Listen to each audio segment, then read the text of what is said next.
তখন অফিস করি এভারেস্ট হাউসে। আমার অফিস ছিল 13 তলা। 13 সংখ্যাটাকে আনলাকি 13 বলা হয়। 13 মাহাত্ম ভয়ঙ্কর। পাশ্চাত্য দেশে সেইটানিজমে 13 কে শয়তানের সংখ্যা বলা হয়েছে। আমি একটু জাস্ট হেঁটে আসতাম ছাত্র, বেশ খুব গম্ভীর হয়ে আছে। হঠাৎ মনে হচ্ছে কেউ যেন আমার পাশে এসে দাঁড়িয়েছে।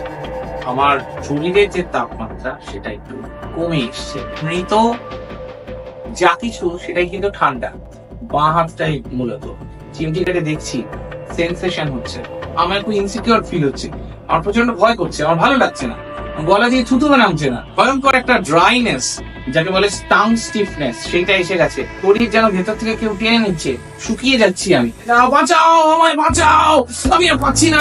আর ঠিক 12 তলা আর 13 তলার মাঝখানে হঠাৎ লিফটটা আমি বলবো না না উচ্চারণ করবো, জানি না এখানে আবার কি হবে। জলকে আমার নিজেকে কেমন লাগছে। অত্যন্ত ঘনিষ্ঠ অবস্থায় তার কিছু ছবি সোশ্যাল মিডিয়ায় ওই অরিন্দম পাবলিশ করে দেয়। তিনি ওই 15 তলায় গিয়ে সুইসাইড করছে। তার জায়গাটা একটা অত্যন্ত লাল আলো দপদপ করে জ্বলছে। It's a high danger zone. কত মানুষ ওখানে আছে আপনারা ভাবতে পারবেন না, যাদের শরীর নেই। এলেন অদ্ভুত একটা হাওয়া, হালকা চাপা কণ্ঠ বাস থেকে শোনা যাচ্ছে। তিনি বলছেন যে তোকে আমি ছাড়বো না, তুই আমার শাড়ি জামা মারিয়ে দিয়েছিস কেন?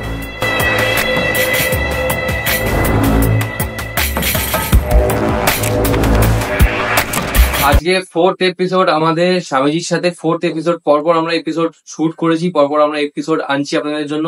অনেক কিছু নিয়ে আলোচনা হয়েছে, স্পিরিচুয়ালিটি, আফটার ডেথ, অনেক কিছু আমরা জেনেছি, অনেক কিছু আমরা শুনেছি, আমরা গণ্ড বিশ্বাসিনীর ব্যাপারে জেনেছি। আজকে স্বামীজির কাছে আমরা শুনবো তার লাইফেরই অনেক কটা ঘটনার মধ্যে একটা কি দুটো ঘটনা যেটা তার সাথে হয়েছিল, আর যেটাকে আমরা বলতে পারি একটা হরার এক্সপিরিয়েন্স, তাই তো?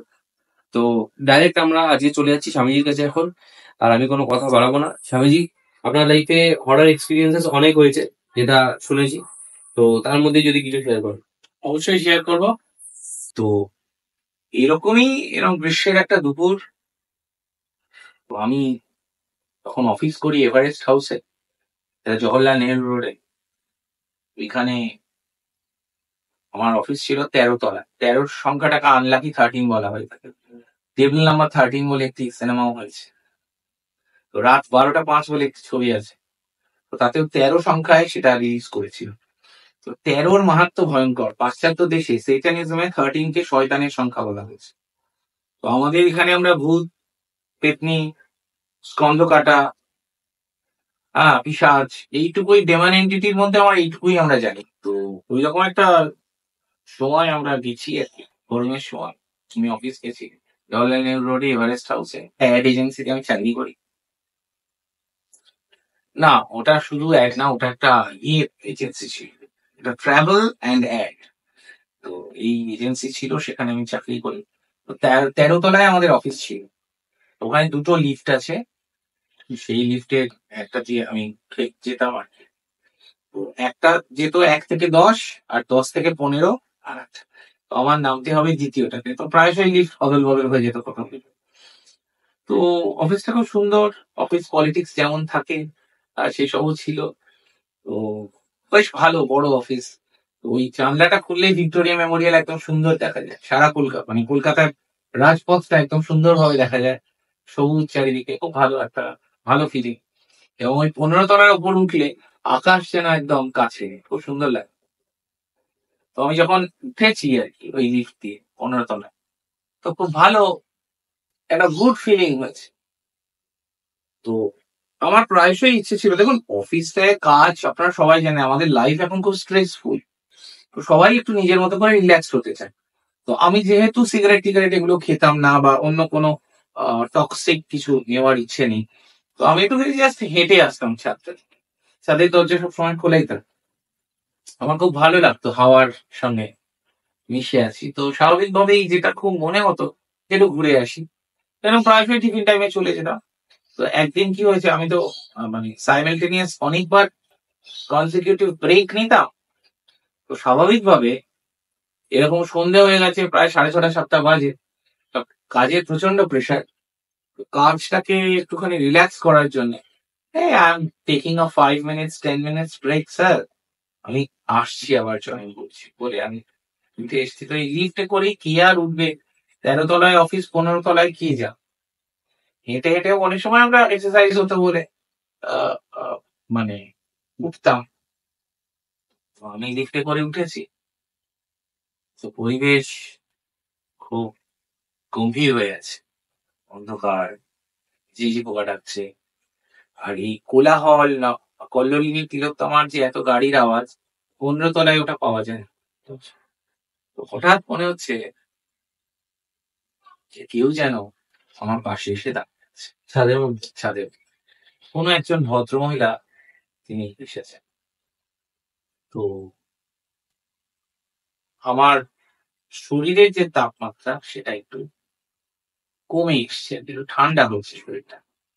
তো আমি বুঝতে পারছি না, আমার মনে হচ্ছে যে এসিতে অনেকক্ষণ থাকলে যেটা হয়ে থাকে, আমাদের তো সেন্ট্রালি এসি ছিল, ওইখানকার বেশিরভাগ অফিসেই সেন্ট্রালি এসি, এবং ঠান্ডা জিনিসটা মৃত্যুকে ইন্ডিকেট করে। ঠান্ডা জিনিসটা মৃত যা কিছু সেটাই কিন্তু ঠান্ডা। আর উত্তাপ জীবনের কথা বলে, জীবনের চিহ্ন হচ্ছে উত্তাপ, আগুন। তো স্বাভাবিকভাবে ওই জায়গাতে আমরা গেছি, ছাতের মধ্যে ঠান্ডা হয়ে যাচ্ছে শরীর। আমি খালি ভাবছি হয়তোবা এটা এসিতে অনেকক্ষণ ছিলাম, হাত পা এমনিতেই ঠান্ডা হয়ে রয়েছে, তাই জন্য বোধহয় এই যে ন্যাচারাল অ্যাম্বিয়েন্স, ন্যাচারাল এনভায়রনমেন্টের যে ন্যাচারাল টেম্পারেচারটা রয়েছে ছাদে, সেইটা থেকে হয়তো ওই টেম্পারেচার লেভেলটা ডিক্রিজ করেছে। এটা হয়তো আমার কনফিউশন বা ডাইলেমা, বা আমি হয়তো ভুল ভাবছি, এরকম কিছু। তো সেটা ভেঙে গেল, এই ঘোরটা কেটে গেল খানিকক্ষণ বাদে, যখন আমি দেখছি আমার সারা হাত, বাঁ হাতটাই মূলত, ঘড়ি ঘড়ি পরে আছি না ঘড়ি পরে নেই, চিমটি কাটে দেখছি, সেন্সেশন হচ্ছে চিমটি কাটলে সেন্সেশন না। তখনই আমি বুঝতে পেরেছি এই রে, আমি তো ভুল জায়গায় চলে এসেছি। এবার আমি তাড়াতাড়ি লিফটটা খুলে এবার আমি আমার অফিসে চলে যেতে চাইছি। আমার খুব ইনসিকিউর ফিল হচ্ছে, আমার প্রচন্ড ভয় করছে, আমার ভালো লাগছে না, গলা দিয়ে থুতু নামছে না। হ্যাঁ, ভয়ঙ্কর একটা ড্রাইনেস, যাকে বলে টাং স্টিফনেস, সেইটা এসে গেছে। শরীর যেন ভেতর থেকে কেউ টেনে নিচ্ছে, শুকিয়ে যাচ্ছি আমি। হ্যাঁ, আমার চোখে মুখে একটা ভয়ঙ্কর ভয়ের চেহারা, আমার ভালো লাগছে না। আমি বারবার আমার অফিসে, ওটা যেন সিকিউর প্লেস, ওখানে আরো অনেক এমপ্লয়ি আছে, তাদের সঙ্গে কথা বলবো, তাদের সঙ্গে থাকবো। আমার এই যে সাডেন এই যে কোল্ডনেস, এই জিনিসটাকে আমি বেরিয়ে যেতে চাই, এর থেকে বেরোতে চাইছি, ভাঙতে পারছি না নিজেকে কিছুতেই, খুব কষ্ট হচ্ছে, প্রচন্ড কষ্ট। তো এই কষ্টের ভাগিদার কেউ হওয়ার নেই। আমি এদিক ওদিক দেখছি যে অন্য কোনো জায়গায় আলো জ্বলছে কিনা ছাদে, অন্য কোনো আশপাশের যে ছাদগুলো আছে, একটা বড় জায়গা, মানে দুটো বাড়ি আর কি। তো পাশের ছাদটায় যদি কেউ থাকে তাহলে হেল্প বলে চেঁচাবো। তা আমার গলা দিয়ে যে হেল্প কথাটা বলবো এটাও আসছে না তখন মাথায়। এই বুদ্ধি, যখন মানুষ ভীষণ ভয় পেয়ে যায়, যাদের যাদের সঙ্গে হয়েছে তারা বুঝতে পারবেন, এক বর্ণ আমি বানিয়ে বলছি না বা বাড়িয়ে বলছি না। দেখবেন যখন প্রচন্ড ভয় পেয়ে যান না, গলা দিয়ে আওয়াজও বেরোয় না, কি করতে হবে সমস্ত বুদ্ধি বেরিয়ে যায়। তো আমি শুধু দেখছি সবকিছুই খুব ঠান্ডা। তো আমি কোন রকমে নিজের শরীরটাকে লিফট অব্দি এনেছিলাম। তো লিফটের মধ্যে চালিয়ে এবার আমি গ্রাউন্ড টিপে দিয়েছি, একদম নিচে। একদম নিচে। তো মানে মুশকিল কিরকম, দেখুন লিফটের একটা টেকনোলজি আছে, লিফট যদি মাঝপথে এগিয়ে যায়, এগুলো আমার পরে শিখতে জানতে হয়েছিল। তখন প্রথম 3 মিনিট আমরা তো চিৎকার করি, হে যাও বাঁচাও, আমায় বাঁচাও, আমি আর পাচ্ছি না, এই ব্যাপারগুলো আমাদের মধ্যে এসে যায়। আমি বোধহয় মরেই যাবো, আমার কি হবে, আমাকে এই লিফট থেকে কে বার করবে, এই নিয়ে আমাদের ছই ছই হয়ে যায়। আমাদের উচিত হচ্ছে প্রথম 3 মিনিট কিচ্ছু না করে লিফটের মধ্যে বসে থাকা বা দাঁড়িয়ে থাকা। লিফটে একটা লাল বাটন আছে, সেই বাটনটা টিপলে 10 মিনিট বা কখনো কখনো 5 মিনিটেও হয়ে যায়। আধুনিক লিফটে এটা খুব ভালো আছে। লিফট যে ফ্লোরেই আটকে গিয়ে থাকুক না কেন, দয়া করে ওই বোতামগুলো টিপবেন না। সব কটা বোতাম, একবার এইটা চালু হচ্ছে না কেন দেখি, একবার স্টপটা চালু করলাম, একবার অনটা চালু করলাম, এই ফ্লোর টিপছি, 10 নম্বর টিপছি, কখনো 11 নম্বর টিপছি, করবেন না। এতে লিফটের যে ন্যাচারাল যে টেকনোলজিটা, এটা বন্ধ হয়ে যায়, আমরা ভয় আতঙ্কিত হয়ে পড়ি। এটা করা উচিত না। লিফট অটোমেটিক চালু হবে, আপনি যে ফ্লোরেই আটকে থাকুন না কেন, আপনাকে নিচের ফ্লোরে একদম সেফলি আপনাকে পাঠিয়ে দেবে, কোনো লোক ডাকতে হবে না। আর আপনি যদি ফোন করেন কাউকে মোবাইল থেকে, ফোন করলেও সে আপনার লিফট চালু করতে পারবে না। তো এগুলো আমাকে তখন তারপর শিখতে হয়েছিল। আমার ট্রেনিং হয়েছিল, আমার 4বার ব্রেন স্ক্যান হয়, আমাকে পাগল বলা হয়, আমাকে অফিস থেকে তাড়িয়ে দেওয়ার কথাও বলা হয়েছিল। যে একটা পাগল মানুষ এই কি বললো তাতে কি হয়, এখানে এতগুলো অফিস রয়েছে, সবাই কাজ করছে, কারোর সাথে এরকম ঘটনা ঘটলো না, ওনার সাথেই ঘটলো, তাহলে উনি নিশ্চয়ই অন্য গ্রহের জীব, তাই জন্যই ওনার হয়েছে। আমরা তো রোজ যাচ্ছি, কই হয়নি তো। আর নয় উনি গল্প বানিয়ে বলছেন কিছু একটা হবে, তো সবাই আমার থেকে দূরে দূরে থাকবো। ঘটনা যেটা হয়েছিল সেটা আরো ভয়ঙ্কর। আমি গ্রাউন্ড টিকে দিয়েছি, আর ঠিক 12 তলা আর 13 তলার মাঝখানে হঠাৎ লিফটটা, আর এটা ওটা টিপেছি, লিফট আটকে গেলে আলোটা নিভে যায়। আমি বুঝতে পারছি আমি 12 তলাতেও নেই, 13 তলাতেও নেই। দরজা, যেখানে লিফটের দরজা, ফ্লোরটা তো উঁচুতে, তাহলে এরকম এখানে ফ্লোরটা, আমার লিফটটা এরকম দাঁড়িয়ে আছে, আমি দেখছি শুধু দেওয়াল আর তার। আমি ভাবছি তাহলে কি লিফটে যদি ভেঙে বেরোই, তারটা ধরে এগোতে পারবো? তো সাংঘাতিক একটা আইডিয়া। এই সবই হচ্ছে আমার। প্রথম 3 মিনিট আমি কিচ্ছু ভাবতে পারি। তারপর হঠাৎ ওই ভদ্রমহিলার নাম এখনো আমার মনে আছে। আমি বলবো না, নাম উচ্চারণ করবো, যাই না এখানে আবার কি হবে। জল খেয়ে নিয়ে আমার নিজেরই কেমন লাগছে একটা, আই এম ফিলিং আনকমফোর্টেবল।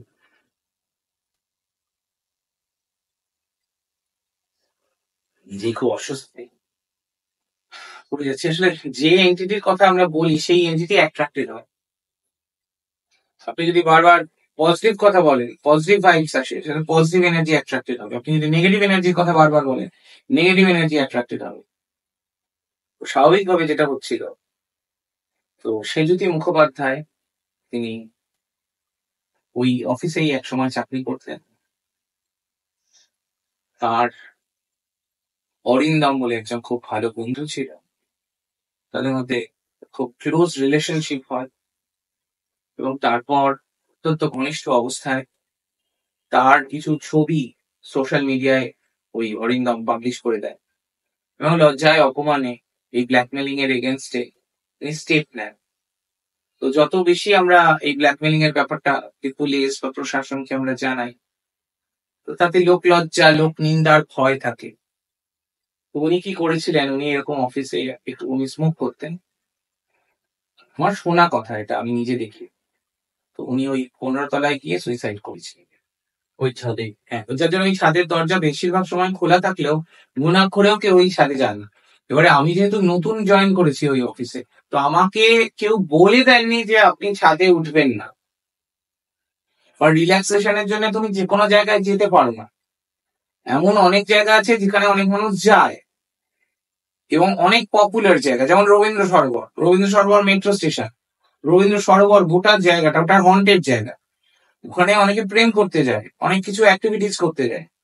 হ্যাঁ, অনেক রকম কিছু মানুষ করে, অনেকে মর্নিং ওয়াক করতে যায়। গোটা জায়গাটা একটা অত্যন্ত লাল আলো দপদপ করে জ্বলছে সবসময়। It's a high danger zone. কত মানুষ ওখানে আছে আপনারা ভাবতে পারবেন না, যাদের শরীর নেই। আপনারা নিজেরা টেস্ট করলেও অবাক হয়ে যাবেন। তো সেই রকম কিন্তু জানি না আমরা ছাদে। তো ওই সেজুতে মুখোপাধ্যায় তিনি কিন্তু এলেন আমার কাছে ওই লিফটের মধ্যে। কি বলতো? তিনি এলেন, অদ্ভুত একটা হাওয়া, হালকা চাপা কণ্ঠ বাস থেকে শোনা যাচ্ছে। তিনি বলছেন যে তোকে আমি ছাড়বো না, তুই আমার শাড়ি জামা মারিয়ে দিয়েছিস কেন? তো আমি তখন খুব বেকুব অবস্থায় আছি আর কি। আমি বলছি আমি তো আপনাকে চিনি না, আমি তো কিছু করিনি, আমি তো ছাদে হাঁটছিলাম। বলছে, আমি যে জায়গায় আছি তুই সেই জায়গায় এসেছিস কেন? আমি তোকে কিছুতেই ছাড়বো না। আমি যত বলছি সরি দিদি, আমি ভুল করে ফেলেছি, আমার ভুল হয়ে গেছে, তিনি ছাড়বেন না। আপনি কি ওনাকে দেখতে পাচ্ছেন না শুধু আমি শুনতে পাচ্ছেন? ওনাকে দেখতে পাচ্ছি, একটা একটা মুখ স্পষ্ট পরিষ্কার নয়, ছায়া মূর্তি নড়াচড়া করছে, এবং তার পায়ের জুতোটা অত্যন্ত দামি, এইরকম বড় বড় হিল, ওইটাই আমি বুঝতে পারছি, খট খট করে আওয়াজ হচ্ছে।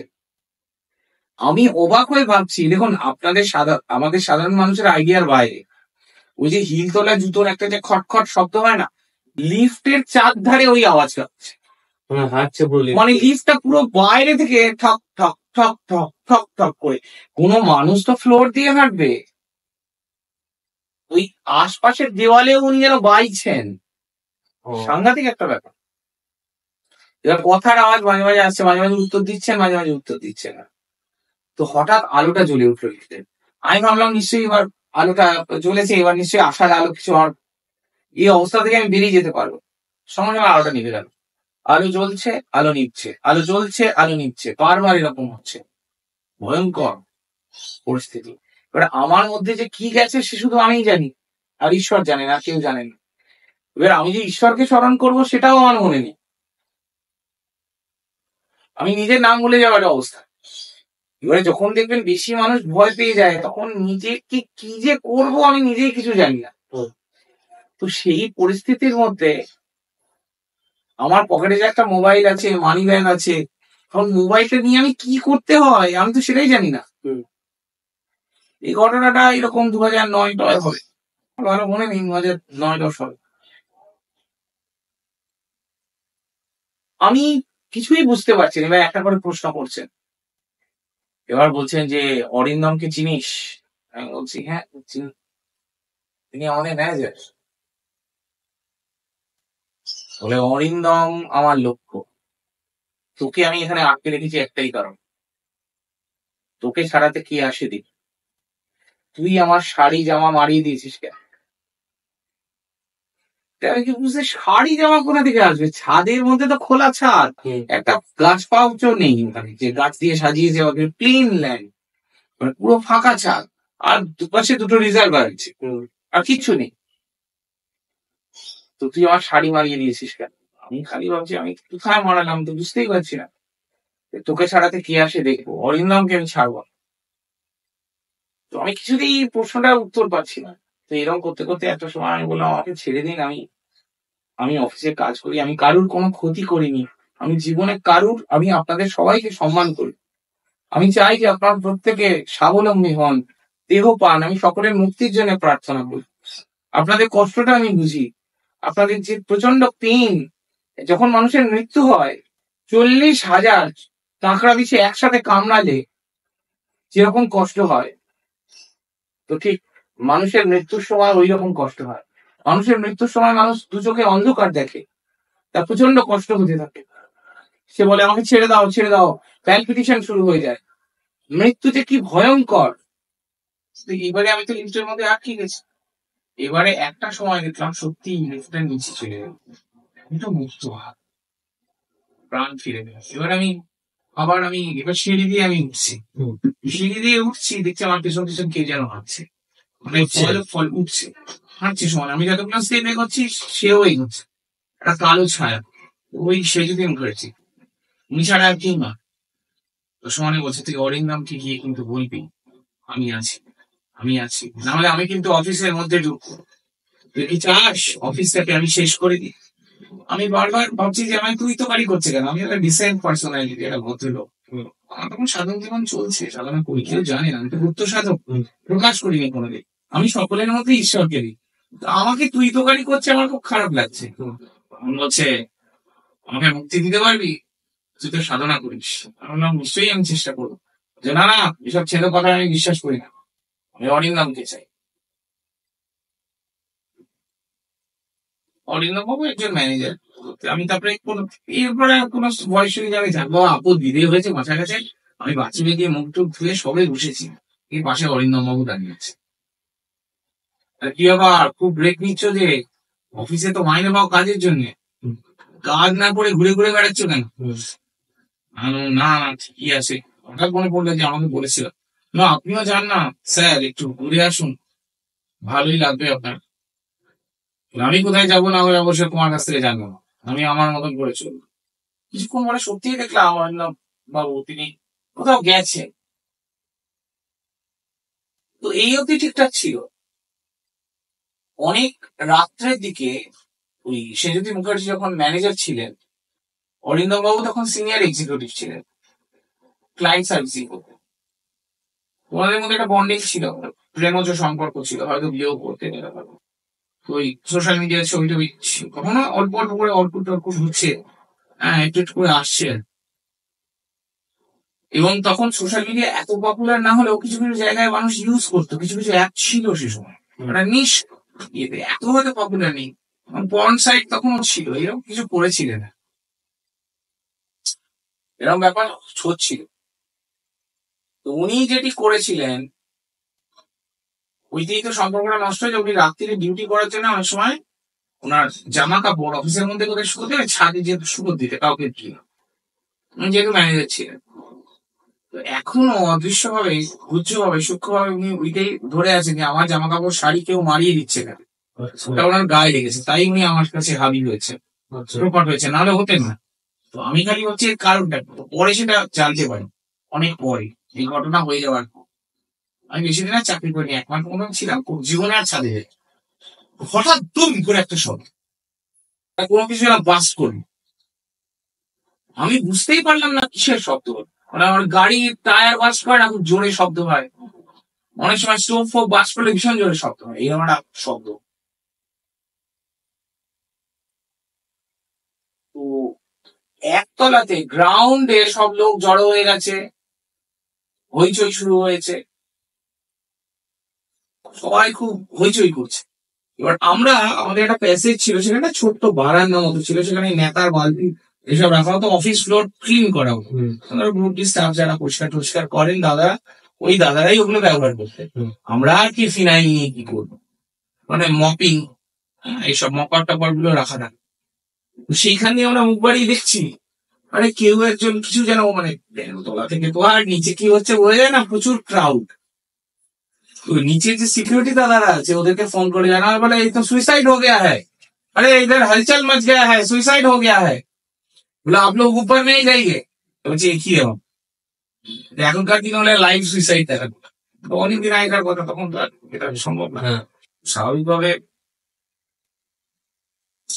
সবাই খুব এক্সপেক্ট করছে যে কি হবে।